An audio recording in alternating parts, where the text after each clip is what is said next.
Hi, hello, welcome to our show.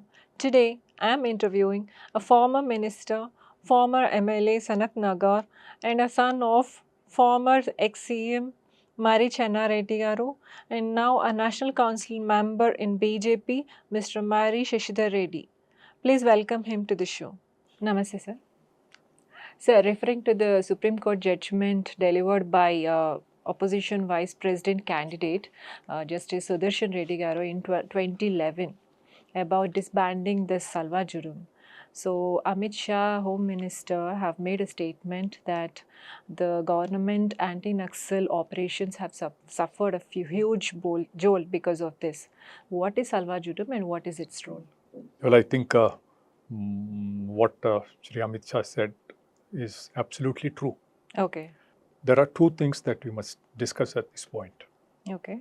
Chhattisgarh is a state which, in a way, became the headquarters of the entire Naxal movement in the country, particularly Bastar and the adjoining areas. Then they had borders with Andhra, Orissa. So this whole Dandakaranya, so Chhattisgarh, Bastar remained the main center of Naxal activities. So that's why the importance of Naxal activities in Chhattisgarh is there. And because of the dense forest, and that is where they have always successfully operated. The tribals there developed some kind of a resistance, and then they were motivated to work against the Naxalites. And they were grouped together in what we now understand as Salwa Judum. Okay. And the whole process was organized and led by a Congress legislator, Mr. Mahendra Karma. Okay. The state government had, they started deploying, they appointed special police officers, picking up tribal youth from the Naxal affected areas. And this was also supported by funding from the central government. The UPA government was in power at that time. So, what was their reaction towards this movement, towards this order?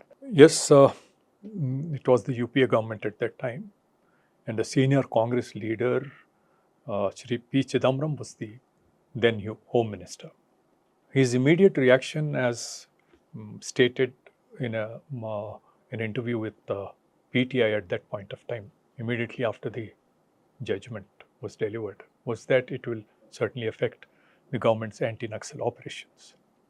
But strangely, going back to 2008, December 2008, in an answer to a question raised by CPI leader D. Raja about Salwa Judum, strangely, Mr. Chidambaram said that he is not in favor of anti-state, non-state players. This is what he had mentioned, saying that he is not in favor of Salwa Judum. But within a month in 2009, addressing a meeting in January 2009, addressing a meeting of chief ministers from several Naxal-affected states, Mr. Chidambaram spoke about the impact of the deployment of SPOs, the special police officers from the Salwa Judum in the Naxal-affected areas, and they said more such deployments should be made wherever it is required. Okay. Then come back to 2011. After the judgment, he was replying to a question by BJP MP Ravi Shankar Prasad. And there he said, the Salwa Judum, the SPOs were able to bring with them the local intelligence, knowledge about the local conditions and the situation there. And this provided a lot of, this information was made available to the security forces, the paramilitary forces and the local police. This information was otherwise not available to them, as a result of which they were able to effectively take on the Naxalites. So, there was a criticism of the statement made by Home Minister Amit Shah attributing motives to Justice Sudershan Reddy that he was a pro-Naxal. How will you react to it? Well, this was a political statement. There have been reactions from very eminent people who were a part of the highest judiciary in this country. The first reaction apart from the political reaction, the first reaction from these people was when a group of 18 former judges of the Supreme Court and various high courts came out with a statement calling Mr. Amit Shah's statement as unfortunate. They also said that such statements could undermine judicial independence. Okay.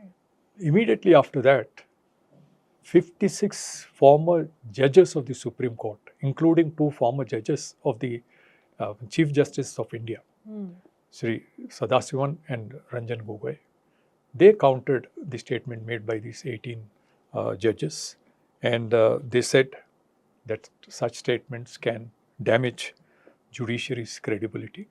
Okay. And they also said that people who are there out in the to fight an election, they should defend themselves, and there is no need for the former judges to get into this against any criticism that was made by Mr. Amit Shah.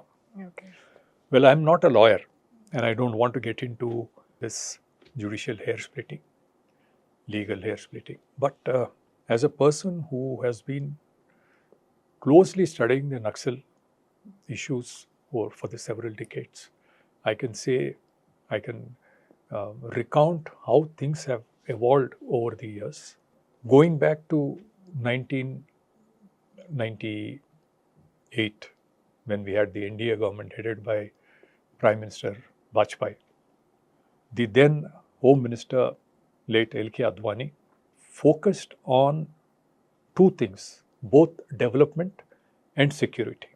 And there is a need to focus and take both these things very seriously while dealing with Naxalism.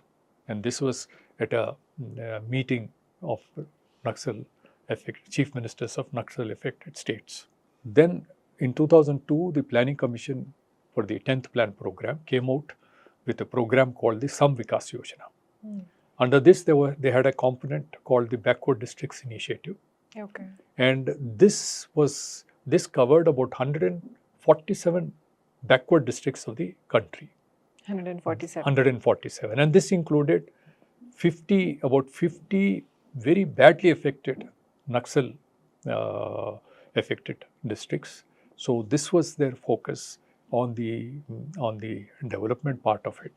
The security part of it was also being geared up to meet with the challenges. Then we had, because of my past work on Naxal issues, particularly on behalf of Dr. Channa Reddy Memorial Trust, I was probably given the responsibility to be a convener for a national level task force to make an in-depth study of Naxalite violence, and also make recommendations for policies, programs and plans for both the Government of India and also the state governments. We submitted a report in 2005, and that is the time, as I mentioned earlier, that Salwa Judum started, making its presence felt. The Home Minister had mentioned that if Salwa Judum was not disbanded as a result of the Supreme Court order, all the Naxalism would have been ended by 2020.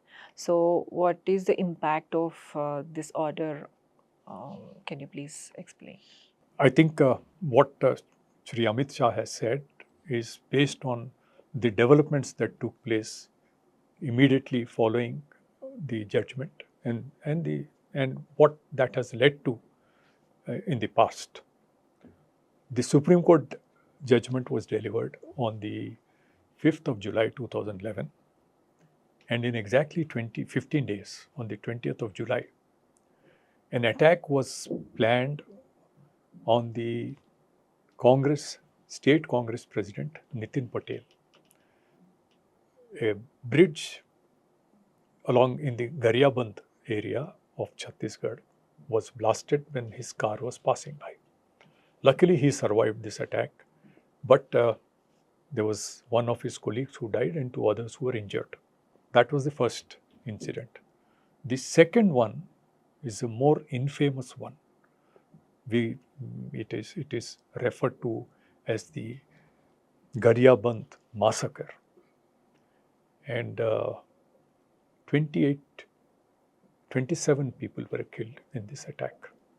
when the convoy of cars carrying Congress leaders was passing through that area, it was attacked, and immediately a group of Naxalites went and stabbed Mr. Mahendra Karma to death. They not only, it did not end there. They fired 58 bullets into the dead body, which was lying there.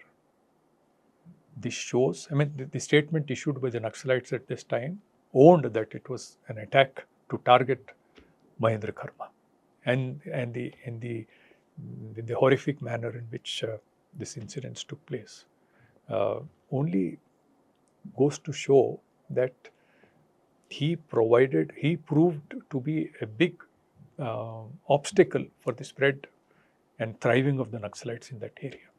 Just because of that, they wanted to eliminate him. And apart from him, the Nitin Patel, who survived the earlier blast in 2011, the Congress president, his son also died. Former Union Minister V.C. Shukla died in this attack. And so also, altogether about 24 congressmen and 3 others, total 27 people lost their lives. If you look back into how the Naxalites have been, how their activities have been going on over the past several decades, whenever they are low, whenever their cadres feel low, they resort to some big high-profile action, and as a result of which, they get the cadre gets a lot of encouragement, and apart from that, it provides them an opportunity to regroup and strengthen. They came back stronger after these 2 major incidents. It has been said that it is a question of fundamental rights versus counter-insurgency. What's your take on it? It's true that fundamental rights cannot be traded against counter-insurgency.